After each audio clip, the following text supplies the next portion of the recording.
Que Dieu nous bénisse encore ce matin. Nous allons... Ce petit cœur dit, je suis heureux. Amen. Combien sont heureux? Gloire à Dieu. Je suis heureux. Et nous devons être heureux. Je suis heureux. Voilà la raison. On est heureux puis on est assis.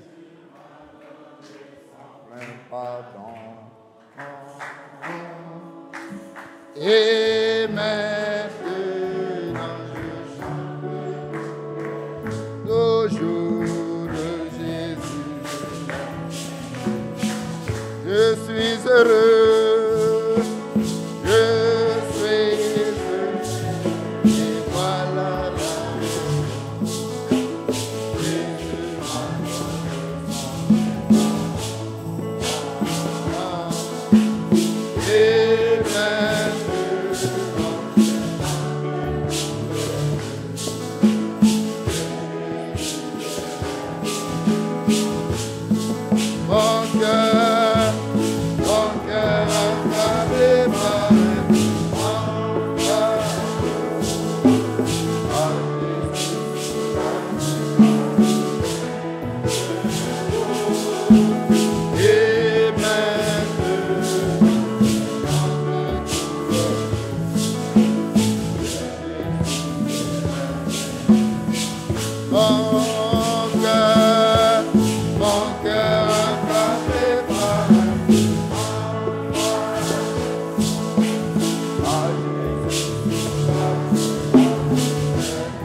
Gloire à Dieu. Veuillez vous asseoir, que Dieu nous bénisse. Nous sommes encore de retour ce matin. Après une journée bien chargée hier. Mais c'est lui qui nous fortifie. Et nous serons toujours forts. Amen. Nous sommes plus que vainqueurs. Je suis fort, fort. Oui, plus que vainqueur, par le sang des vainqueurs assis de Jésus. Je suis fort, fort, oui, plus que vainqueur, par le sang de Jésus, mon sauveur. Encore, je suis fort, fort, oui, plus que vainqueur. Par le sang de Jésus, je suis fort, fort, oui, plus que vainqueur. Par le sang de Jésus, mon sauveur.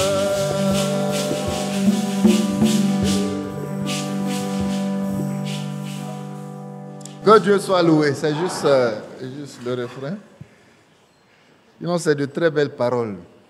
Que Dieu soit loué. Des informations rapidement. Vous savez que notre frère Badi est en déplacement, n'est-ce pas? Il faut que tout soit informé, qu'on puisse prier pour lui. À l'extérieur du pays, il est en Europe. Ensuite, il devait aller en Martinique. Et même peut-être aux États-Unis aussi. Alors là, pour tous ces déplacements-là, que la main de Dieu soit sur son serviteur et qu'il l'utilise comme lui-même a décidé. Dieu utilise cet homme puissamment. Et il a besoin des prières des saints. Amen.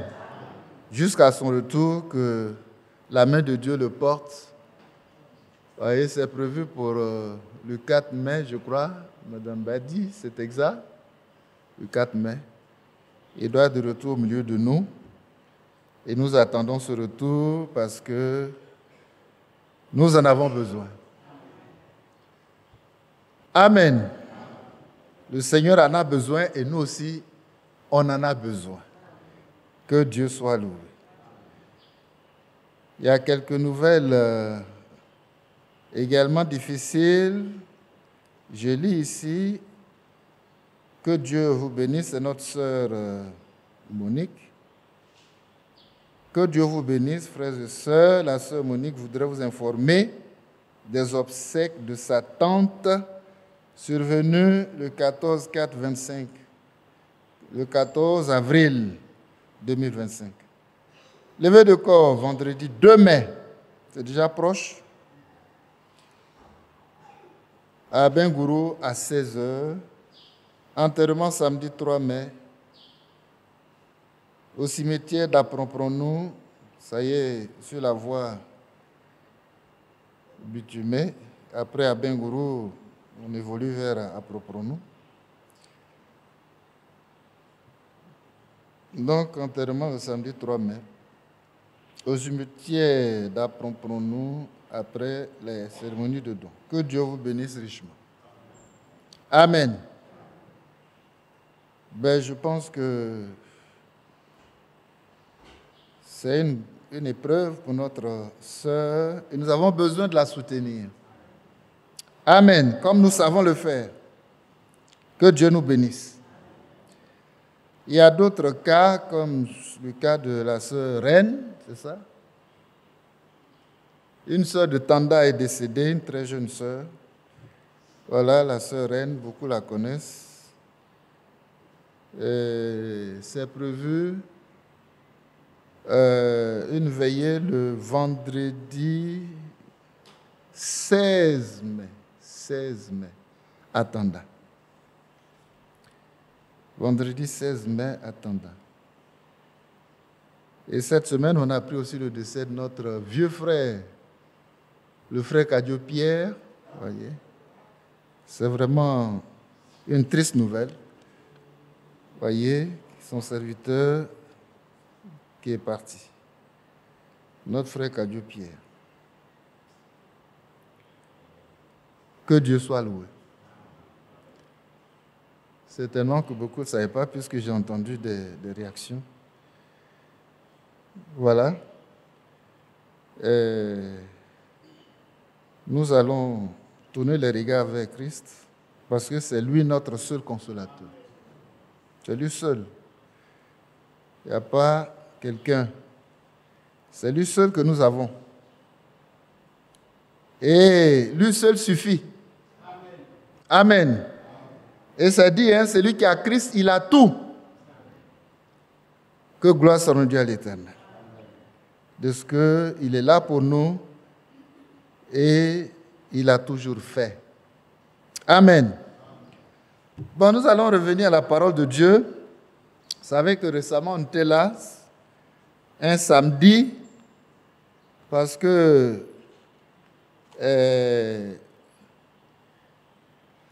son serviteur a toujours parlé des couples, les besoins des couples. Il y a des difficultés dans beaucoup de couples. Et il faut trouver du temps, n'est-ce pas, pour examiner les choses, pour aider les couples à bien se porter. Et il y a eu une rencontre ici à Akouré. C'est le samedi combien? Récemment, voyez. Le samedi? Le samedi 19.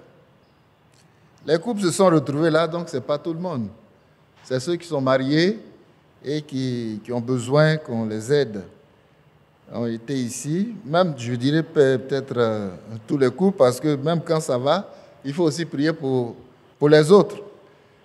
Et donc, il y a eu des entretiens. Les frères, les serviteurs de Dieu ont reçu les couples pour les conseiller, pour les aider dans la parole de Dieu. Ça a été des moments merveilleux.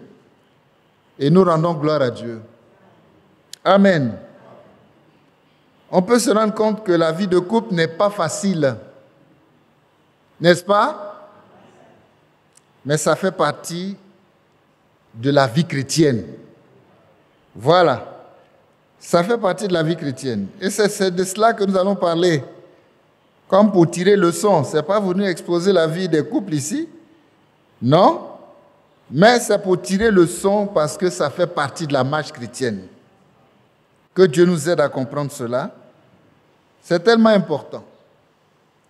Aujourd'hui, on peut voir que beaucoup de couples sont, comment je peux appeler ça, en mode tolérance. On vit ensemble, mais on ne s'entend pas. Est-ce que ça, c'est chrétien?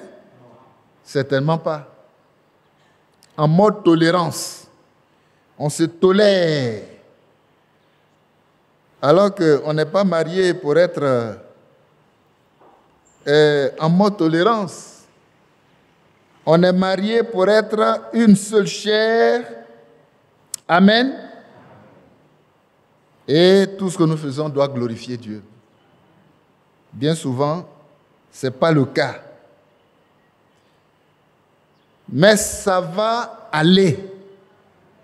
Parce que notre Dieu est puissant. Quel que soit le problème, c'est lui qui intervient. Et il nous aide à avancer avec sa parole. Amen.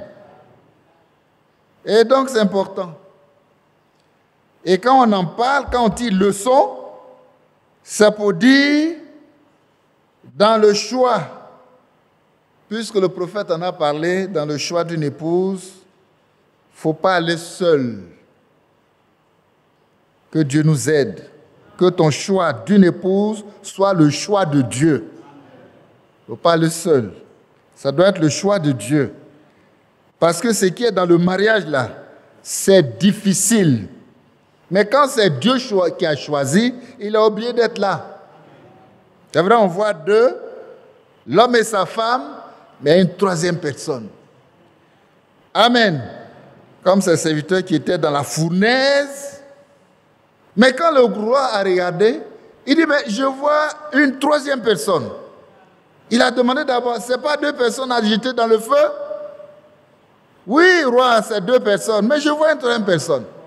Hein? Ah, pardon. Voilà, je me corrige, je ne suis pas encore bien réveillé. Que Dieu soit loué. Hein? J'ai oublié un, je ne sais pas lequel j'ai oublié, sinon c'est Sadrach, Meshach, Abed-Nego, c'est lequel j'ai oublié. Mais ils sont trois. J'étais dans le feu, mais quand je regarde, il y a une quatrième personne. Et la quatrième personne, elle est particulière. Il est étincelant. Il est brillant. Et le feu ne les brûle pas. C'est à cause de la présence de la quatrième personne que le feu ne les brûle pas. Sinon, il y a le feu. C'est pour dire que dans le foyer, il y a le feu. On dit foyer, non? Il y a le feu. Mais quand la troisième personne est là, le feu ne nous brûle pas. Que Dieu soit loué. Et donc, quand le prophète de Dieu a prêché, il a dit, attention, que ton choix d'une épouse soit le choix de Dieu. Alors il est là. Il dit, dans le feu, il sera avec toi. Amen. Dans l'eau, je serai avec toi. Et nous devons croire la promesse. Même quand ça a été fait d'une certaine manière. Il y en a qui sont venus à la fois avec leurs femmes. Hein. Ils n'ont pas eu le temps de voir tout cela, mais Dieu est celui qui corrige, qui nous aide, voyez, à ramener toutes choses à sa parole. Amen. Alors si on doit tirer leçon, c'est ça. Que ton choix soit le choix de Dieu. Sinon, ce n'est pas facile. Ce n'est pas facile. On a un cas dans la parole de Dieu où vraiment on voit que c'est le choix de Dieu. Voyez, c'est pourquoi tout de suite on va lire, on ne va pas rester longtemps.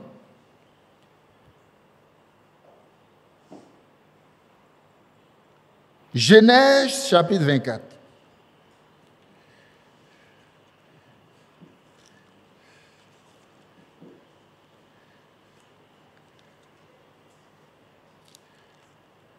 Quand Abraham a envoyé son serviteur pour le choix d'une épouse pour son fils, il a compris que ça, ce n'est pas une œuvre humaine.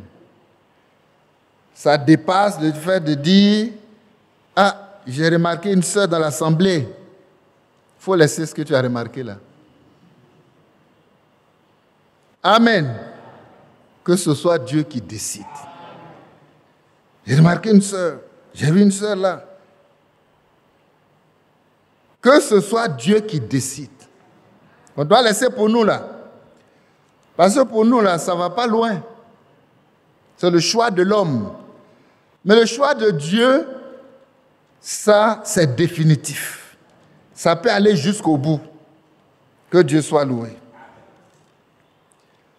Alors, laissez-moi vous donner le verset, on va commencer à lire. Verset 12, pour ne pas... Il dit, et il dit. C'est le serviteur donc d'Abraham, donc... Éternel, Dieu de mon Seigneur Abraham, fais-moi, je te prie, rencontrer aujourd'hui ce que je désire. Je n'entends pas amen. Ça doit commencer par la prière. Et use de bonté envers mon serviteur Abraham. Voici, je me tiens près de la source d'eau et les filles des gens de la ville vont sortir puiser de l'eau. Que la jeune fille, c'est une seule, elle est unique, que Dieu soit loué. Que la jeune fille à laquelle je dirai, penche ta cruche, je te prie, pour que je boive, et qui répondra, bois. Et je donnerai aussi à boire à tes chameaux, soit celle que tu as destinée, amen, à ton serviteur Isaac. Et par là, je connaîtrai que tu uses de bonté envers mon Seigneur. Ça a commencé par la prière. Voilà. Il a montré le chemin. Le choix d'une épouse commence par la prière. Que Dieu nous aide à comprendre ça.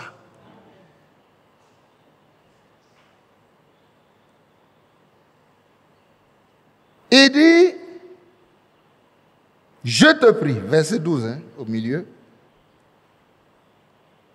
fais-moi, je te prie, rencontrer aujourd'hui ce que je désire. Ce n'est pas compliqué. Le cœur prie en disant ce qui est dans le cœur. Tu désires une femme, Seigneur, fais-moi, je te prie, rencontrer la femme que je désire. Et il le fera. Et il le fait toujours. Parce qu'il est notre Dieu. Amen. Il a dit, les filles des gens de la ville vont sortir, mais je ne sais pas laquelle toi tu veux pour ton serviteur, je ne sais pas. Mais celle à qui mon cœur sera poussé à dire, penche-toi, donne-moi à boire, et qui a me donné à boire. Et puis il ne lui a pas demandé de donner à boire aussi aux animaux, mais elle-même, par son initiative, amen, parce qu'elle est intelligente, elle sait discerner les besoins du foyer. On n'a pas besoin de lui dire, fais ceci, fais cela. Oh, que Dieu nous aide. Je ne vais pas lui demander, mais elle-même, son initiative, ah, je t'ai donné à boire, mais je sens que, voilà, que Dieu nous aide. Les animaux aussi ont besoin de boire.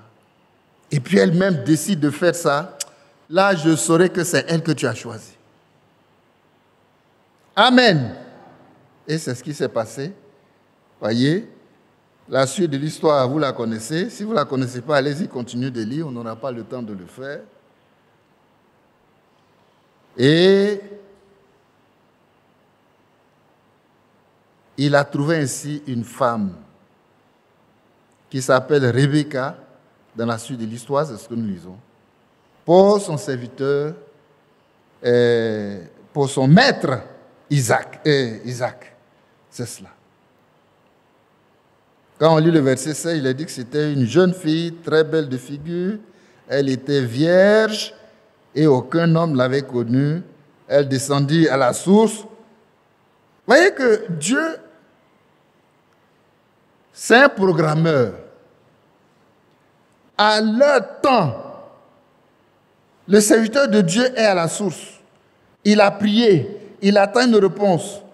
Il faut que Dieu fasse venir la fille qu'il faut. Le Seigneur, c'est un programmeur. À l'heure précise, il a déclenché le processus. Elle ne sait pas, mais quelque chose l'a pris, il faut que j'aille prendre de l'eau. Que Dieu soit loué. Elle est tombée pile sur le serviteur de Dieu. Elle n'était pas seule, la fille de la ville, mais c'est sur elle. Que Dieu soit loué. Voyez? Et puis, ce qu'il a dit dans sa prière, là, il a commencé à observer les signes. Que Dieu soit loué. Et il a observé les signes et tout s'est passé comme prévu. Amen. Quand on lit la suite, on voit, voyez. Verset 19 dit, quand elle eut achevé de lui donner à boire, elle dit, je puiserai aussi pour tes chameaux, jusqu'à ce qu'ils aient assez bu. Amen. Amen. Il dit, mais c'est le signe que j'ai demandé. Le Seigneur l'a fait parfaitement. Donc celle-là, c'est le choix de Dieu. Ce n'est pas l'homme qui l'a choisi. Donc il a vu toutes les femmes défiler, les jeunes filles défiler. Mais elle est venue, elle a fait exactement comme le signe qu'il a demandé dans la prière. Voyez. Verset 20 dit, et elle s'empressa de vider sa cruche dans l'abreuvoir. Voyez comment elle est dynamique. Voyez comment elle est courageuse. Et courir encore au puits. Puiser de l'eau, elle fait les choses, voyez, de la bonne manière. Infatigable. Elle a fait, vous savez combien de litres d'eau un chameau boit? Hein? 200 litres. Donc, vous voyez, elle va, elle vient, elle va, elle vient, elle va. Elle n'est pas fatiguée. Il dit, hein? Je ne lui ai pas demandé ça. Hein? Mais elle a décidé de son propre cœur de le faire. Parce qu'elle est programmée pour quelque chose. Dieu l'a programmée pour quelque chose. Et ce que Dieu a dit là, ça s'accomplit toujours. Elle va, elle vient. Et c'est écrit, hein? C'est écrit. Verset 20. Et elle s'empressa de vider sa cruche dans l'abreuvoir et courut encore au puits pour puiser. Et elle puisa pour tous les chameaux. Elle n'est pas arrivée au milieu, puis elle dit, mais je suis fatiguée. Vraiment, tes animaux là sont trop, je suis fatiguée. Une barrique d'eau pour un. Mais elle a puisé. Oh, vraiment ça, c'est une épouse merveilleuse. elle travaille d'une main joyeuse. Elle peut vraiment s'occuper d'un foyer. Et verset 21 dit, l'homme la regardait avec étonnement, sans rien dire, puisqu'il lui a rien demandé. Amen. Mais il est étonné de voir son courage, son dynamisme, sa force au travail. Elle travaille d'une main joyeuse. Le verset 21, c'est ça. L'homme la regardait avec étonnement et sans rien dire pour voir si l'Éternel faisait réussir son voyage ou non. Amen. Ça, ce n'est pas le choix de Dieu, c'est le choix de Dieu. Que ton choix d'une épouse soit le choix de Dieu. Amen. J'ai remarqué une sœur dans l'église là, je pense que ça ne donne pas un bon résultat. Que ton choix soit le choix de Dieu. On a eu l'occasion de lire un peu dans la brochure Le choix d'une épouse. Je regarde au fur et à mesure là. Il n'est que 7h11.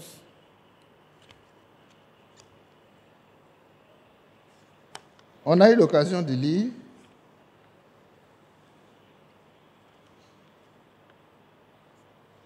Et quand on prend le paragraphe 39, par exemple, c'est à la page 7, vous pouvez noter et puis lire ça après. Et si nous voulions étudier ce que nous faisons lorsque nous voulons nous marier, lorsque nous choisissons notre femme ou notre mari, c'est dans les deux sens. Un homme devrait prier sérieusement. Un homme devrait prier sérieusement, car il pourrait ruiner sa vie entière. Vous voyez le danger qui est dedans? Il pourrait ruiner sa vie entière. Rappelez-vous que le vœu est jusqu'à ce que la mort nous sépare. Alors, imaginez-vous un tel vœu sur ta tête. Si ça ne va pas entre toi et la femme, mais c'est un enfer. Jusqu'à ce que la mort vous sépare. Là, il ne sait pas, c'est la mort de qui on désire. Hein? Je pense même que l'un désire la mort de l'autre. Mais c'est déjà faussé. C'est une vie de couple qui a échoué.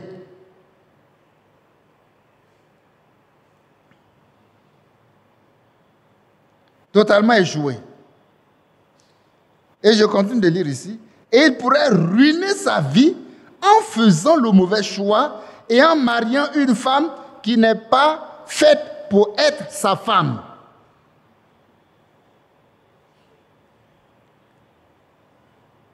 S'il le fait malgré tout, c'est sa faute. Si la femme prend un mari et sait qu'il n'est pas fait pour elle, alors c'est sa propre faute, sachant ce qui est juste et faux.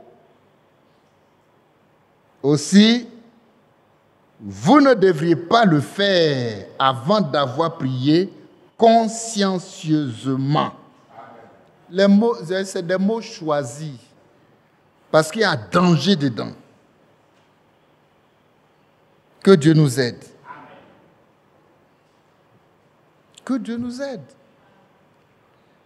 Quand il continue même, il dit, mais pourquoi aux États-Unis, c'est chez nous, il dit, c'est chez nous qu'il y a beaucoup de divorces. Beaucoup de divorces. Parce que les gens ont choisi aveuglement. Ils n'ont pas mis Dieu dedans. Mais nous, en tant que croyants, on est dans un cas où on ne peut pas divorcer. On a lu le vœu, non? Jusqu'à ce que la mort nous sépare. Sinon, ça ne va pas rapidement. Ça, là, c'est vite fait. Il ne faut même pas traîner avec ça. Mais nous, donc il faut prier d'abord sérieusement. Il y a ces deux mots-là dans une ligne. Il dit, un homme devrait prier sérieusement car il pourrait ruiner sa vie entière. Et à la fin, il dit aussi, vous devriez pas le faire avant d'avoir prié consciencieusement. Et on est convaincu, comme cet homme-là, de Dieu est convaincu. Il est là, il regarde avec étonnement ce que Dieu est en train de faire. Il n'a rien demandé à la fille, mais elle s'est mise au travail comme lui-même a demandé. Il voulait ce signe-là. Amen. Et ça a été comme il a dit. Ça a été comme il a dit. Il dit la même chose s'applique lors du choix d'une église, c'est vrai? Parce que bien souvent, on ne va pas rentrer dans cette considération. Mais vous voyez, il y a quelque chose, quand on lit la parole de Dieu dans Éphésiens 5, qu'on ne remarque pas. Et cependant, ça est là. Et c'est ce qui doit tout guider. Allons dans Éphésiens chapitre 5.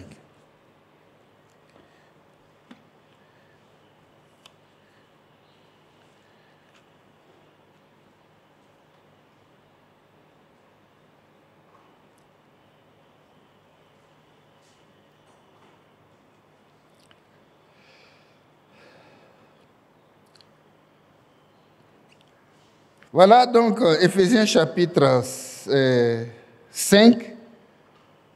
Voyez, le choix d'une épouse. Au verset 32. Non, 31. 31 d'abord, ensuite 32. C'est pourquoi l'homme quittera son père et sa mère et s'attachera à sa femme. Et les deux deviendront une seule chair. Il dit, ce mystère est grand. Je dis cela par rapport à Christ et à l'Église. Ce mystère est grand. Verset 32.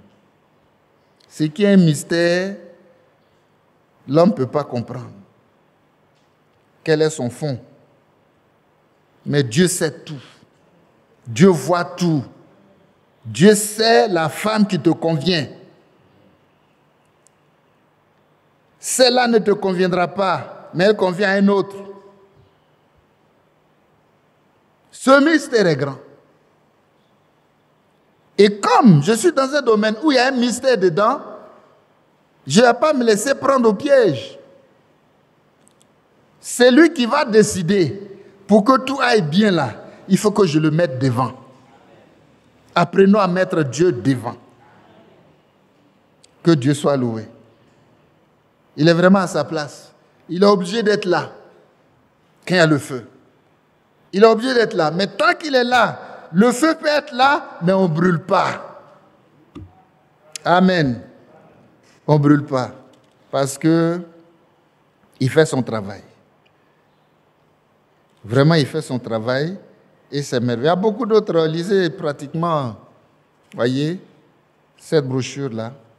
J'ai juste piqué comme ça une ou deux choses que j'ai lues.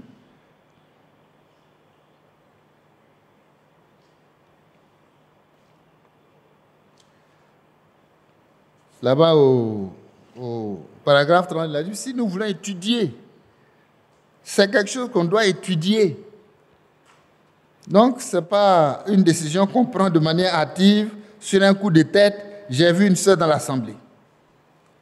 On dirait qu'elle peut me convenir. Ça veut dire que ce n'est pas sûr. Non, il faut que ce soit elle. Donc, on ne dit pas que peut-être. Ça, c'est important. Alors, c'est un mystère. Et ce mystère est grand. Je l'ai dit par rapport à Christ et à l'Église. Je l'ai dit par rapport à Christ et à l'Église. Notre union dans le mariage doit refléter l'union de Christ avec l'Église. C'est ce que ça veut dire. Alors c'est un mystère qui est grand. C'est pourquoi quand dans le foyer, il a donné un rôle à l'homme, ce rôle-là est directement rattaché à lui. Amen. Vous voulez voir le lien? En quoi moi, mon rôle dans le foyer est directement rattaché à Christ. Donc ça veut dire que pour jouer ce rôle-là, c'est sur lui que je dois m'attacher. C'est sur lui que je dois m'appuyer. Amen. Quand il a donné un rôle à la femme, ce rôle qu'il a donné à la femme est directement rattaché à Christ. Directement rattaché à Christ. C'est pourquoi on ne se marie pas n'importe où et n'importe comment. On se marie dans l'église. Parce que le mariage, là, c'est par rapport à Christ et à l'église. Que Dieu nous aide. Quand on prend le verset 22, « Femmes, soyez soumises à vos maris comme au Seigneur. » Est-ce que les sœurs mariées voient le lien? Le lien avec Christ dans toi, ta fonction dans le mariage là. Est-ce que tu vois le lien par rapport à Christ? C'est-à-dire, si on peut peser la soumission, de la manière dont tu es soumise à Christ là, c'est le même poids de soumission ton mari mérite dans son foyer. Si ça, tu as fait le rapport, c'est un mystère, hein? Je n'entre pas dedans. Si tu as fait le rapport que ça te convient, continue avec ça. Tu seras enlevé. Que Dieu soit loué. Mais si tu as fait le rapport que la soumission que tu vois à Christ, vraiment, ce n'est pas égal à la soumission que tu vois à ton mari, reconsidère ta position. Quelque chose ne va pas chez toi. Avec ça, je ne suis pas sûr que tu peux être enlevé. Que Dieu nous aide. Ça peut paraître dur, mais c'est ça qui est la réalité. Parce que l'homme aussi a sa fonction. Et il doit travailler. Il doit travailler. Il doit étudier. Il doit sonder. Il doit creuser. Il doit prier, prier, prier. Ensuite, le Seigneur continue l'enseignement de la femme au verset 23.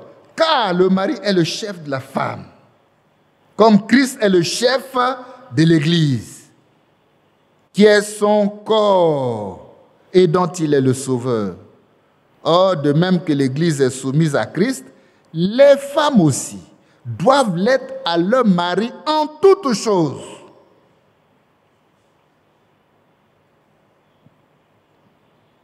Ça va? Est-ce que ça va? On dit Amen. Parce que ça, on a la foi que le Seigneur va arranger la situation. Ce n'est pas toujours évident. Que Dieu nous aide. La fonction de la femme, là, c'est difficile. Mais à Dieu, rien n'est impossible. Comme ça s'appuie sur lui, c'est lui qui va donner, comme il a promis, la force pour le faire. Amen. Comme la troisième personne est là, il va donner la force pour le faire. Verset 25, Marie, aimez vos femmes comme Christ a aimé l'Église. Donc, l'amour dont il s'agit là, c'est par rapport à Christ. Comme Christ a aimé l'Église et s'est livré lui-même pour elle, afin de la sanctifier par la parole, après l'avoir purifiée par le baptême d'eau, afin de faire paraître devant lui cette Église glorieuse, sans tache, ni ride, ni rien de semblable, mais sainte et irréprochable. Alléluia. C'est ainsi que les maris doivent aimer leurs femmes comme leur propre corps. Celui qui aime sa femme s'aime lui-même. Car jamais personne n'a haï sa propre chair, mais il la nourrit et en prend soin, comme Christ le fait pour l'Église. Quand ce mystère est accompli dans notre foyer, les choses iront bien tous les jours. Là, ce sera le bonheur jusqu'à la fin. Jusqu'à ce que Christ vienne nous prendre. Et ce jour-là, croyez-moi, sur le lit, là, il y a 2 qui vont partir. Pas l'un sera pris, l'autre laissé, mais les 2 seront pris. Mais quand tu es là, même tu réfléchis, comme ça ne va pas, c'est moi qui sera pris, elle va rester. Ou bien, c'est moi qui sera pris, lui va rester, vous 2 là, vous allez rester.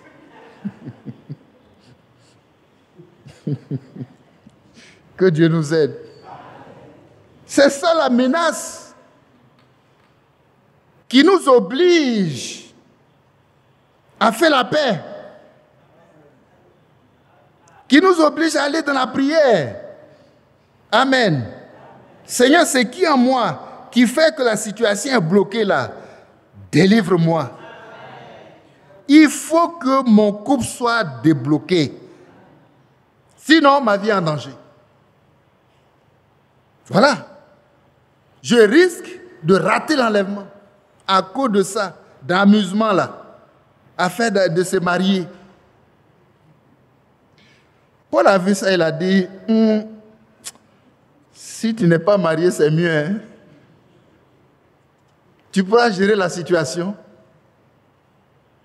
Que Dieu soit loué. Mais si c'est lui qui veut, il est là.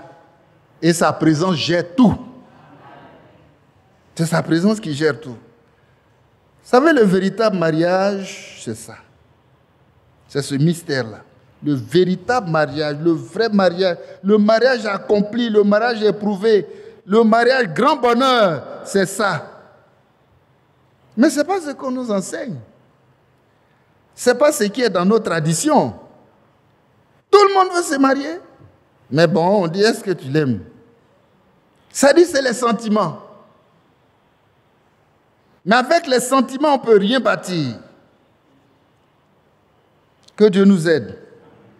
Il nous a aimés. Le Seigneur nous a aimés. Mais après nous avoir aimés, là, il a fait quelque chose. Il est descendu vers nous et il a accompli un sacrifice.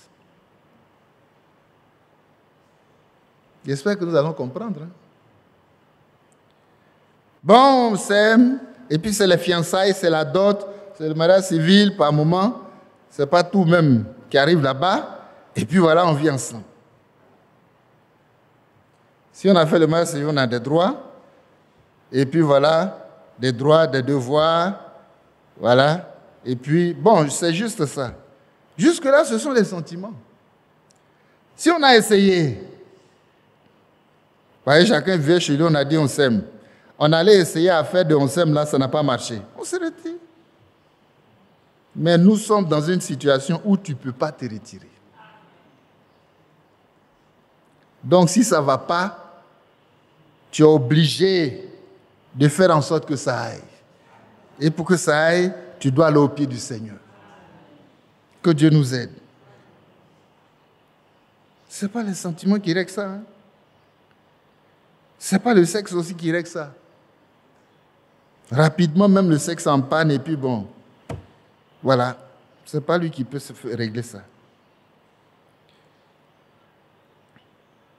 Donc, vous voyez que même quand on a fait le petit chemin, fiançailles, dot et tout ça, le vrai mariage, on vit ensemble là, le vrai mariage n'a pas encore commencé.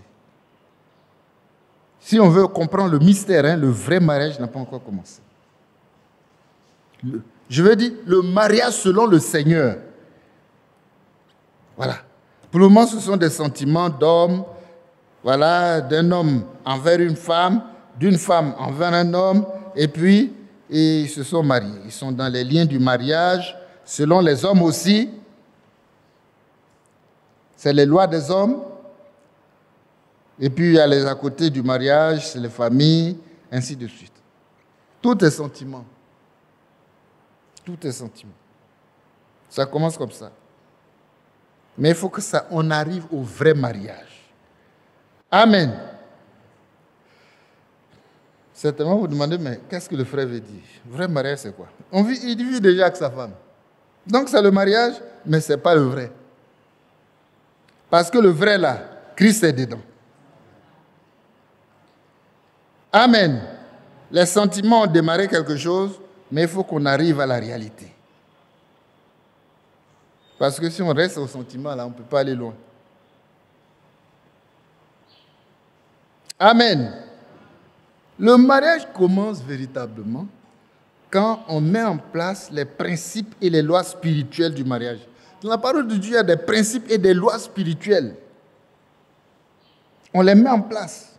On commence, on s'assoit, l'homme et sa femme, et on met les choses en place. Des principes et des lois spirituelles du mariage selon la parole. Tout doit être selon la parole. Alors là, on peut dire vraiment qu'on est en train de construire maintenant. On construit le mariage pour y vivre. Que Dieu nous aide. On ne peut pas vivre ce qu'on n'a pas construit ici, on n'a pas construit là. Il n'y a rien qu'on peut vivre. Hein. On ne peut rien réussir. Non. On peut rien. Avec les sentiments seuls, on ne peut rien réussir. Parce que regardez, le sentiment, il est égoïste. Le sentiment voit uniquement ses intérêts. Mais c'est dangereux. Lorsque la femme rentre dans le mariage, elle a une idée arrêtée de, je ne sais pas comment le dire, du genre d'homme qu'elle veut. L'autre aussi a son genre de femme. Et puis il dit, bon, je n'ai pas trouvé, la femme que je voulais là, je n'ai pas trouvé ça en elle. Et elle va dire que l'homme que je veux là, je n'ai pas trouvé en lui. Et les sentiments, voyez, c'est la frustration. C'est la frustration. Voilà. Mes attentes ne sont pas comblées, il y a blocage. Le mariage ne fonctionne plus. Les hommes vont directement au divorce. Ça ne va pas loin. Ça n'a même pas fini l'année. Et même quand on continue la relation, comme j'ai dit, c'est une tolérance. Parce que chacun voit selon lui. Chacun voit ses intérêts égoïstes, ce qu'il va tirer. Il y a des femmes qui disent qu'il faut que ce soit un mari riche, parce que moi, je vais là. Je dois être à l'aise. Et puis tu vois, tu es tombé sur lui, il n'est pas riche. Donc, il n'y a pas un jour même tu es à l'aise. Oui, ce sont les sentiments. Rien n'est construit de manière valable, de manière correcte, qui s'appuie sur la parole de Dieu pour vivre le mystère qui est grand. Rien. Et alors, tous les jours, problème, dispute, incompréhension, bagarre. C'est la guerre des casseroles. Beaucoup de couples, ça arrive là. Et ça, c'est facile. Hein? Humainement, quand ça se limite aux hommes, là, rapidement, on arrive là. Il y a urgence que la troisième personne soit là. Que Dieu nous aide. Amen. Première loi du mariage. Intérêt commun. On a lu. L'homme quittera son père, sa mère, s'attachera à sa femme. Donc, je n'ai pas un intérêt personnel égoïste que je vais chercher. Vice-versa. Intérêt commun. L'homme et la femme, voyez, deux deviennent un. Oh, c'est la fusion totale. Et ça, pour en arriver là, quelque chose en moi doit disparaître. Quelque chose en moi doit mourir. Voilà. Je dois mourir à moi-même, à mes intérêts partisans, égoïstes, tout ce qui est personnel, la manière de voir la femme qui est personnelle à moi. Non, non, non, il faut la voir comme Christ la voit. Mort à ma personne individuelle. Mais quand vous prenez le mariage même, la première lettre c'est quoi? Hein? M. M là, c'est la mort. Ça dit, ce qui était en toi, qui t'a amené à ce moment, est-ce que tu as tué ça pour aller construire ce que Dieu veut dans le mariage? Si ce n'est pas tué, c'est que ça n'ira pas. Ce n'est pas mon genre d'homme. Ce n'est pas mon genre de femme. Ça doit mourir. Que Dieu soit loué. Ça doit mourir. Mort à ma personnalité individuelle, à mon caractère. Même dans le choix d'une épouse, le prophète en a parlé. Mon caractère, ma nature de personne. J'ai vécu seul pendant des années, donc j'ai ma manière de voir. Ce n'est pas une femme qui a venu changer ça. C'est ça, non? Mais ça va changer. Ça va changer parce que tu n'es plus seul. C'est quand tu étais seul là, c'était comme ça. Mais maintenant que deux sont devenus un, fondus ensemble, ça ne peut plus être comme ça. Si ça continue d'être comme ça, ça bloque le foyer. Mon genre d'homme, mon genre de femme. Souvent, on le dit inconsciemment, mais on ne fait pas attention. Souvent, on dit, on a enterré le célibat. Mais il n'est pas enterré, hein. Le célibataire est toujours dans le foyer, là. Parce qu'il est toujours en train de penser seul, de décider seul, de voir tout selon lui. On dit, il faut enterrer le célibat. Donc, il y a la mort dedans. Quelque chose en toi doit mourir.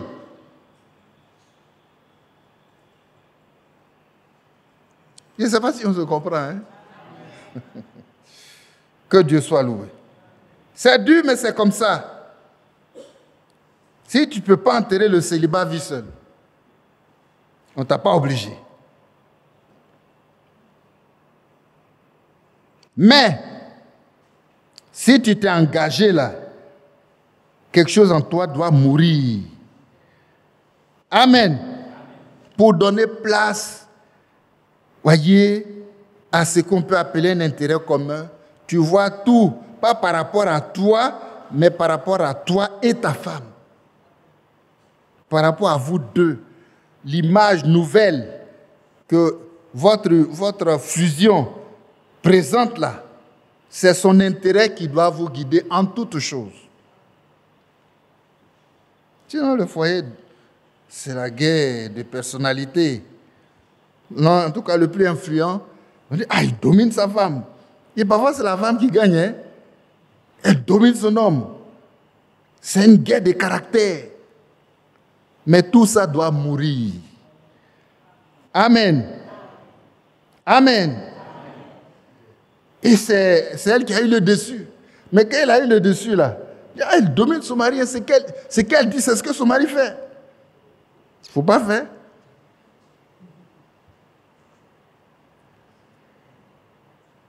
Mais nous, on n'est pas à ça.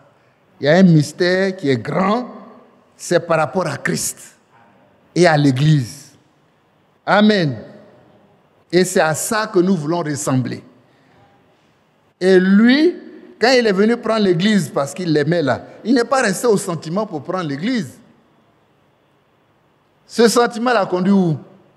À mourir pour l'Église. C'est pas ce que Christ a fait. Moi aussi, je dois mourir pour ma femme, pour mon foyer. Quelque chose en moi doit mourir. Sinon, ça va être difficile. C'est un amour sacrificiel. Amen. Pour donner place, c'est ça le caractère de Jésus-Christ. Aimer comme Christ a aimé, là, c'est ça. Aimer comme Christ a aimé, là, c'est le caractère de Jésus-Christ qui vient en moi et qui me façonne qui fait que... Mais parfois, on dit, mais oh, celui-là, depuis qu'il est marié, on ne le reconnaît plus. Hein? Maintenant, on peut plus... Si on le reconnaît là, c'est que ça ne va pas chez lui. On ne doit plus le reconnaître. Il est devenu une autre personne. Que Dieu nous aide. Le caractère de Jésus-Christ. Aimer comme Christ a aimé. C'est ça. Comme Jésus a aimé l'Église. La première loi spirituelle du mariage, c'est ça. Aimer comme Christ a aimé l'Église. Cet amour-là, ça a conduit à un sacrifice, à une mort certaine. Ce que j'étais là, mon caractère personnel, mais non, tout doit disparaître. Mais c'est ça qui est la mort. Il faut que ça meure. Et Dieu va nous aider à ça. Souvent, c'est ce qui bloque le couple. Chacun a son parti pris et les deux ne peuvent pas fusionner alors que deux doivent être un. Mais les positions là sont tellement tranchées, personne n'est prêt au sacrifice. La fusion va se faire comment? C'est impossible. Alors on se tolère. Mais chacun est sur sa position. Hein? Non, que ma position soit Christ. Que la position de l'homme soit Christ, que la position de la femme soit Christ. Alors on est unis pour la vie.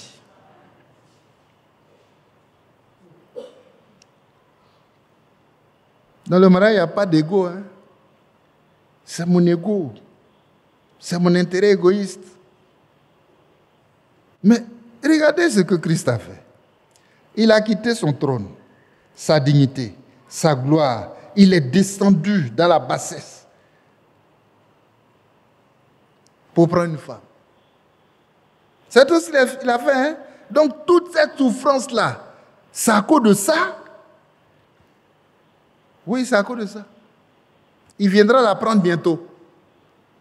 Afin que là où il est, l'épouse aussi soit là-bas. Il a quitté son trône, toute cette grandeur, toute cette gloire. Il a souffert tout ce qu'il a souffert là. À cause de ça, à cause d'une femme, oui. Oui. Si toi aussi tu l'aimes là, tu dois quitter ton ego. Amen. Tu dois quitter ta grandeur, tout ce que tu es, tu descends. À son niveau, tu la prends. Et c'est toi qui vas la faire monter. Que Dieu soit loué. Amen. Il y a un passage qu'on lit dans Apocalypse.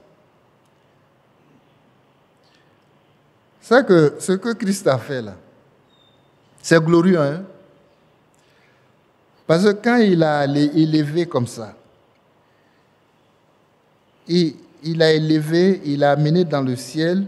Il ne lui a pas donné une place à côté de lui, hein? Mais il lui a donné une place en lui-même. Allons lire ça. La manière dont on prend le mariage, ce n'est pas comme ça. Hein? La loi spirituelle du mariage, ce n'est pas ça.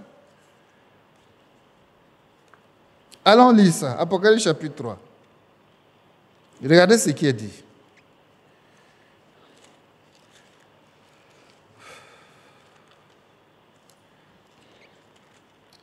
Il y a une loi spirituelle dans le mariage.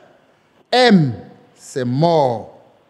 Et juste après la mort, voyez, A a une grande signification. Mais regardez, Apocalypse chapitre 3, verset 21. C'est lui qui vaincra. C'est lui qui vaincra. Lui, il a quitté son trône, sa dignité, sa gloire, sa puissance. Voyez, le ciel, il est descendu. Mais toi aussi, tu dois quitter quelque chose pour le rencontrer. Tu dois quitter ce que toi tu veux sur la terre là. Tes désirs personnels, tes projets personnels, le monde et ses plaisirs. Tu dois tout quitter pour le suivre. Alors tu prouves alors que tu l'aimes. Ah, dans ces conditions, il peut te prendre. Celui qui vaincra, je le ferai asseoir avec moi sur mon trône. On a pu de voir dans les images le roi assis et puis sa femme, qui est peut-être la princesse, elle est assise à côté avec tous les apparats, voilà, de royauté. Elle est assise à côté. Ça, c'est l'image des hommes. Christ, là où il est assis, là, tu es assis là aussi. Sur mon trône. Je ne sais pas si on comprend. Hein? C'est lui qui vaincra. Je le ferai asseoir avec moi sur mon trône. Sur mon trône. Il faut être capable de donner à ta femme la place que tu as. Amen. Elle ne va pas toujours à la traîne. Passe ici, passe ici, passe ici. Non, non, non, non, non, non. Que Dieu nous aide. Quand le Seigneur l'a élevé là, il n'a pas mis à côté, hein, il l'a mis sur son trône. Comme moi, j'ai vaincu et je me suis assis avec mon Père sur son trône. Que celui qui a des oreilles entende ce que l'Esprit dit aux églises. Que Dieu nous aide. Notre mariage, c'est par rapport à Christ et à l'Église. La place qu'il a donnée à l'épouse, là. Est-ce que je serais capable d'élever ma femme à cette même place, à cette même position? Est-ce que je serais capable de mourir à moi-même, à mes désirs, à mon ego, voyez, à ma manière de voir? Est-ce qu'elle aussi est capable de mourir de son côté, à ses intérêts égoïstes, voyez, qui ne prend pas en compte l'homme qui est au-devant d'elle? Vous voyez que spirituellement, il y a du travail à faire. Il a élevé le vainqueur jusqu'à son trône. Parce que c'est sa femme. Que Dieu nous aide à élever nos... Il dit de les traiter comme étant un sexe faible. Honorez-la comme étant un sexe faible. Est-ce que nous réussissons à le faire? Est-ce que tu réussis à le faire? Que Dieu nous donne de le faire. 1 Pierre 3. On est à 7h47, bientôt 8h. 1 Pierre 3.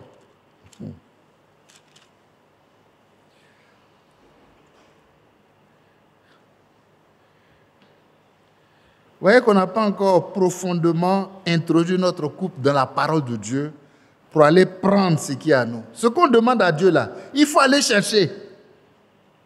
On a lu ça hier, non? Va chercher ça. Ça est dedans. Amen. La femme doit chercher pour elle-même. L'homme doit chercher pour lui-même. Et quand les deux se rencontrent dans la parole de Dieu, Dieu lui-même rentre en scène. Et on peut atteindre tous les objectifs que Dieu s'est fixés pour nous. 1 Pierre 3.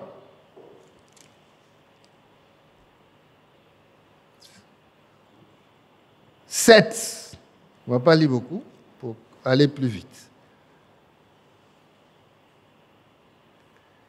Marie, montrez à votre tour de la sagesse dans vos rapports avec vos femmes, comme avec un sexe plus faible.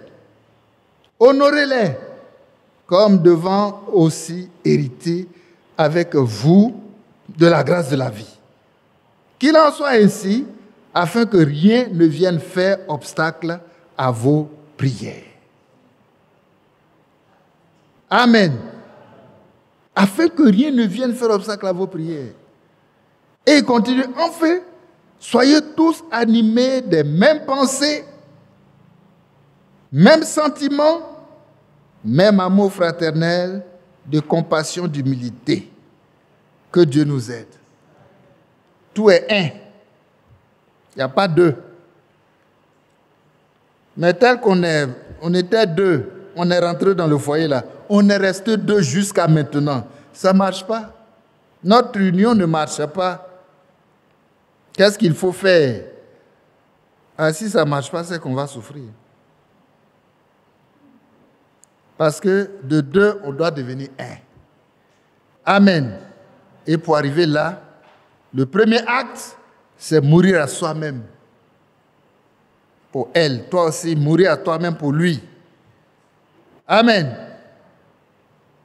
Amen. Les amens sont peu nombreux maintenant. Parce que je comprends, hein? Mais c'est à ça que, je peux dire que c'est à ça que nous sommes destinés. On ne peut pas se dérober. Que Dieu nous aide. C'est à ça que nous sommes destinés.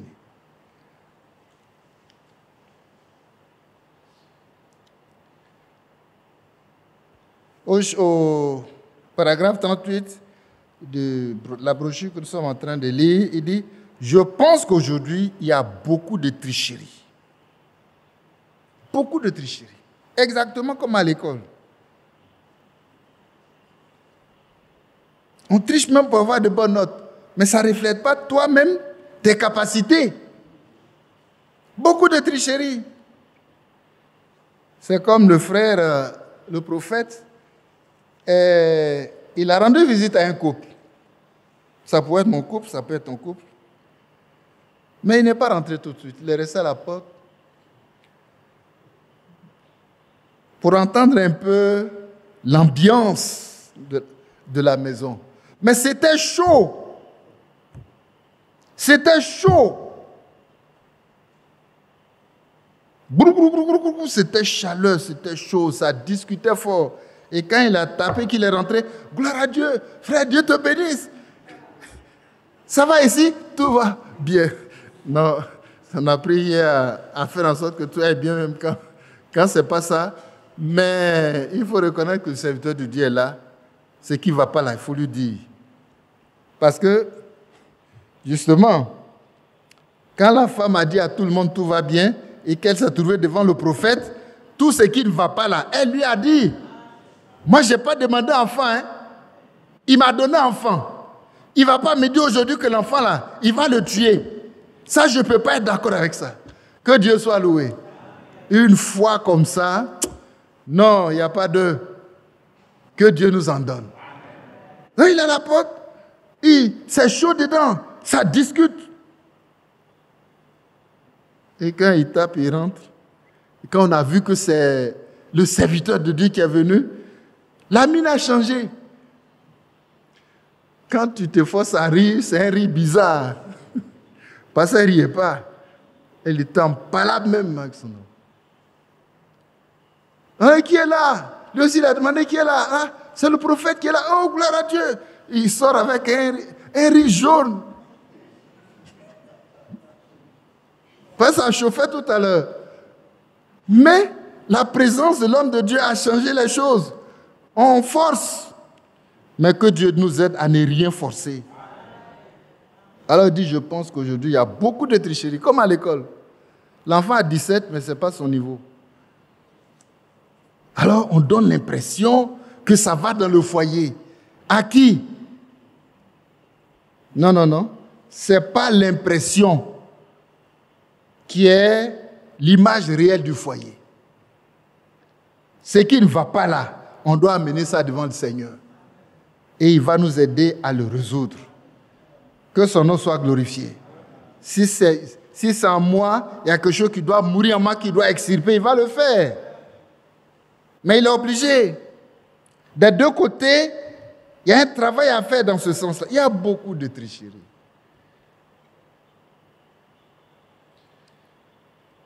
Beaucoup de tricheries. Je cherche, je ne peux pas tout lire, je cherche juste un paragraphe où il a parlé des caractères. Et c'est tellement merveilleux quand il en parle. La femme doit refléter le caractère de l'homme et l'homme aussi doit refléter le caractère de la femme. C'est-à-dire ce que chacun était au plan caractériel, son caractère pour venir là, c'est mort. Amen. Il y a une nouvelle chose qui est bâtie en eux, qui les unit fort.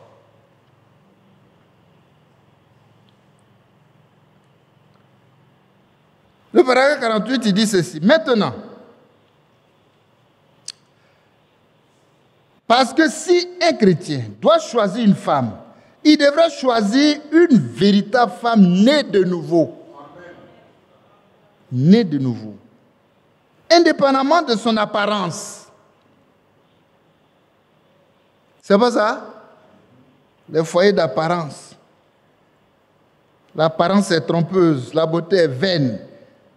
Celui qui craint l'Éternel, c'est lui qui sera honoré, loué, approuvé. Indépendamment de son apparence.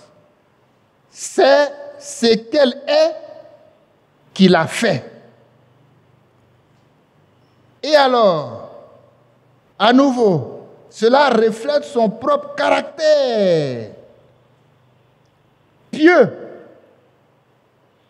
Un caractère pieux. Et reflète ce qui est dans son esprit et ce que son futur sera pour sa famille.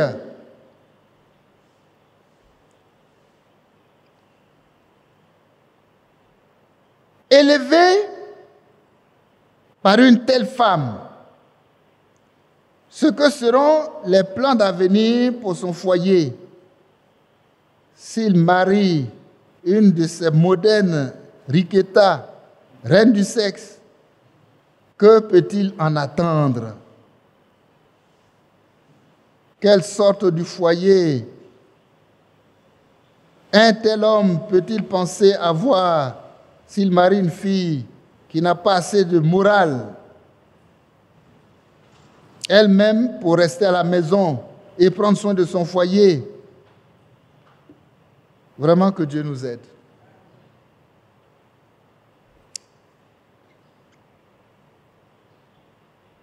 Au paragraphe 50, il dit ceci. Quand Dieu donne une femme à un homme, il lui donne la meilleure chose qu'il puisse lui donner à part le salut. Amen. Voilà. Et tu m'as sauvé, mais il est arrivé où j'ai besoin d'une épouse.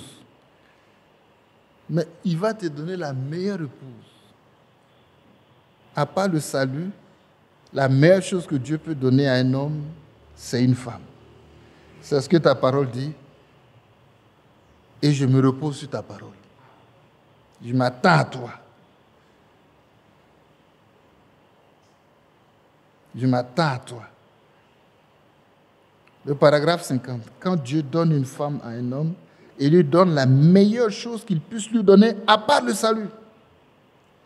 Mais quand une femme va pour essayer de prendre la place d'un homme, alors c'est la pire chose qu'il puisse y avoir.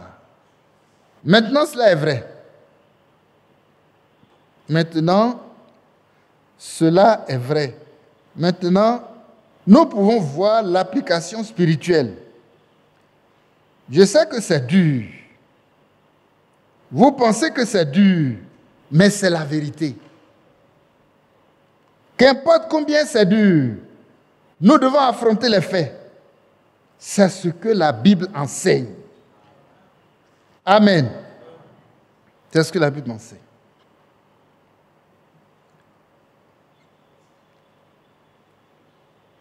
Nous voyons maintenant clairement le plan spirituel de Dieu planifiant sa future maison pour sa future femme. Cela apparaît maintenant. Si un homme marie,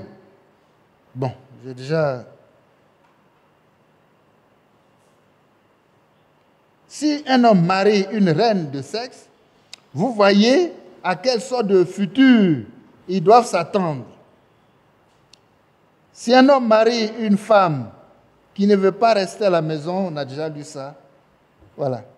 Mais je pense que ce qu'il est en train de nous dire est tellement vrai. C'est celui qui doit choisir et décider, c'est le Seigneur lui-même. C'est lui qui m'a donné le salut, c'est lui qui doit aussi me donner une femme. Alors ce sera la meilleure femme. Que Dieu soit loué. Ce sera la meilleure chose la meilleure chose. On ne peut pas discuter. Quand c'est la décision de Dieu, on ne peut pas discuter.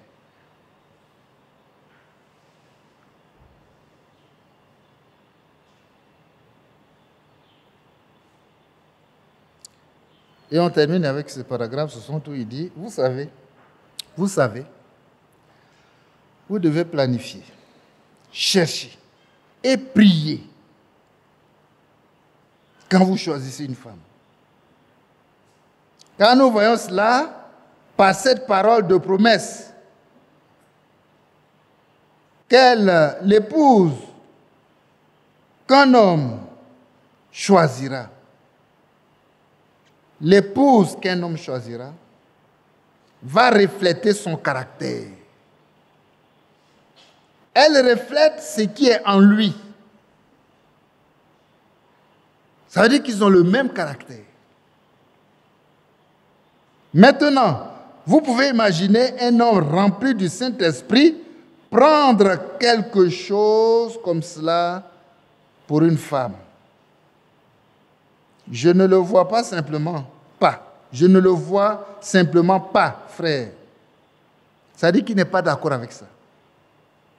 Maintenant, peut-être que je suis simplement un vieux grincheux, mais vous savez, je ne peux pas comprendre cela. Remarquez qu'elle va refléter ce qu'il y a en lui. Elle va refléter ce qu'il y a en lui. Elle va l'aider à construire son foyer, son futur foyer. Mais il nous fait voir que la femme, là, son caractère, c'est exactement le caractère de l'homme. Alors, il n'y a pas de conflit. Il n'y a pas de guerre. L'épouse de Christ va refléter Christ. Ça veut dire quoi? C'est le caractère de Christ qui est en elle. C'est l'image de Christ qui est en elle. C'est l'esprit de Christ qui est en elle. C'est la nature de Christ qui est en elle. Son tempérament, ses goûts, ses désirs. Tu vas l'attirer dans une direction. Non, je ne vais pas là-bas. Là où Christ ne rentre pas, je ne rentre pas. Que Dieu nous aide. Alors, si tu as trouvé une femme comme ça qui reflète ton caractère, ton foyer est réussi. Mais celui qui te connaît, qui peut te la donner, c'est Christ lui-même. Parce qu'il me connaît, il sait mon caractère. Amen. Et chacun a fait le travail de mourir à soi pour refléter le caractère de Christ. Parce que la fonction de chacun est liée à Christ. Amen. Alors si l'épouse a le caractère de Christ, que l'homme a le caractère de Christ, c'est glorieux. Quand tu rentres dans un tel foyer, c'est le ciel. Amen.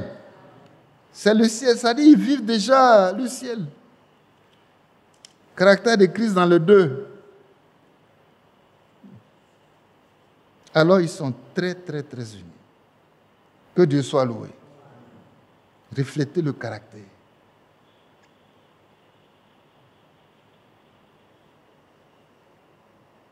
Plus loin, il dit, ayant une forme de piété, mais régnant ce qui en fait la force.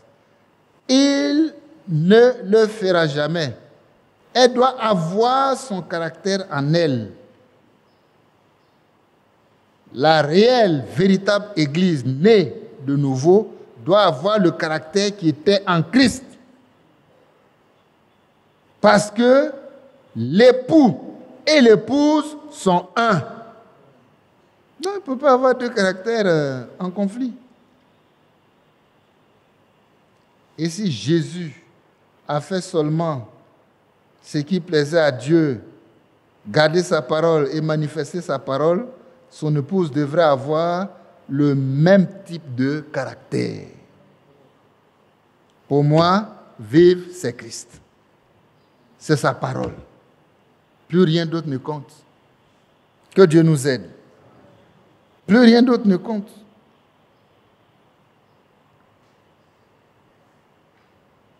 Plus rien ne peut compter. Ce mystère est grand.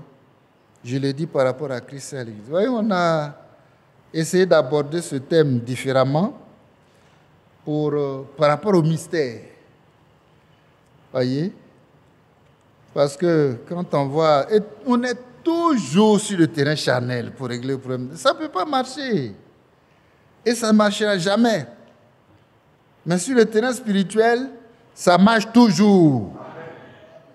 Parce que Christ est là, il dit, toi là, il y a quelque chose en toi qui doit mourir pour que moi je mette mon caractère en toi. Amen. La femme là, quelque chose en toi doit mourir pour que je mette mon caractère en toi. Et c'est le caractère de Christ qui est en nous deux, on est unis pour la vie. Rien ne va nous séparer. Non, rien ne va nous séparer. On est unis pour la vie. Donc, aime, est-ce que tu es prêt à mourir? Et puis tu vas te marier là. Aime là, c'est mourir.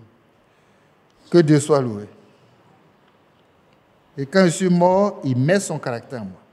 Le caractère qu'il met en moi là, c'est le A. On dit, mais c'est pas... Non, c'est l'amour agapao. Ce n'est pas l'amour sentiment humain qui voit son intérêt là. Et qui va aller faire des conflits, fatiguer les enfants des gens. Mais c'est l'amour de Dieu. Amen. L'amour de Dieu. Véritablement l'amour de Dieu. Voyez. Et quand on regarde l'amour de Dieu, on voit que ça excuse tout, ça pardonne tout. Donnez-moi le passage, on va lire ça pour terminer. Je n'ai pas l'intention d'aller plus loin. Hein? C'est ça, exactement. 1 Corinthiens 13.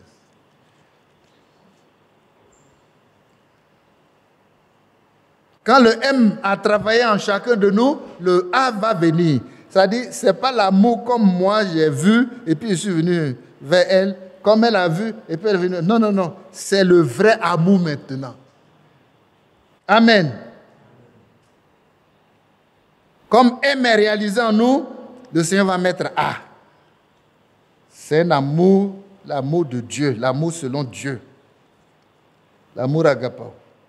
Regarde ce qu'il est capable de faire. Hein? Au verset 4. Allons directement là. Mais prenez le temps de lire tout le chapitre. L'amour est patiente. Amen. Elle est pleine de bonté. L'amour n'est point envieuse. Non, il n'y a pas d'intérêt personnel là. Non. L'amour ne se vante point. Elle ne s'enfle point d'orgueil. Elle ne fait rien de malhonnête. Donc, il n'y a pas de tricherie. Elle ne cherche point son intérêt. Amen. Intérêt personnel, c'est mort. Elle ne s'irrite point. Elle ne soupçonne point le mal. Elle ne se réjouit point de l'injustice, mais elle se réjouit de la vérité. Verset 7 maintenant. Cet amour qui est A du mariage là, elle excuse tout. Elle croit tout. Elle espère tout. Elle supporte tout. L'amour ne périt jamais. Les prophéties périront, prendront fin, pardon.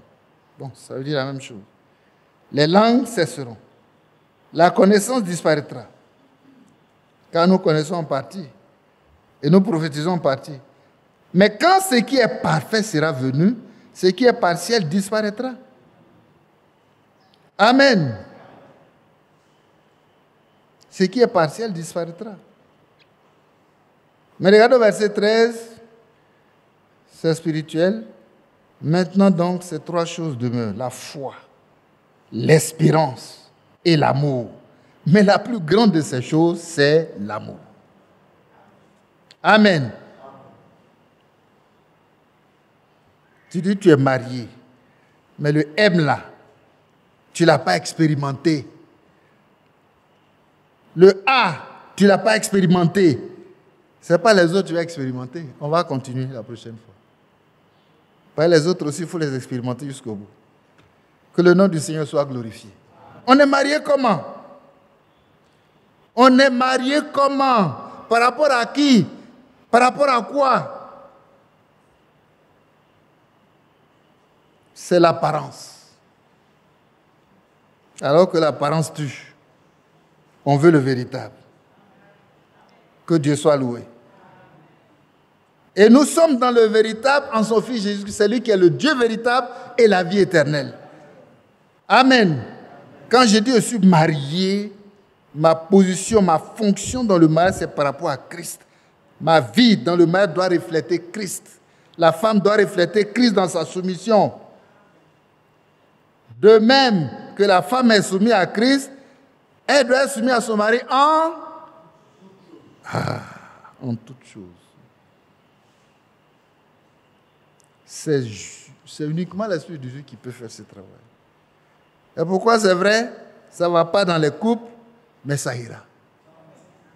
Parce que le Seigneur, par sa parole, va nous aider à avancer. Amen. Dans l'application, avancer dans l'application de la loi spirituelle du mariage qui tient compte de la parole de Dieu, qui se fonde sur la parole de Dieu pour construire. Si tu as construit avec du chaume, mais au moins un petit vent, mais si tu as creusé, et que tu as trouvé le roc c'est Christ, c'est sa parole, et que tu as bâti ta maison subsiste, quelle que soit la tempête. Que son nom soit glorifié.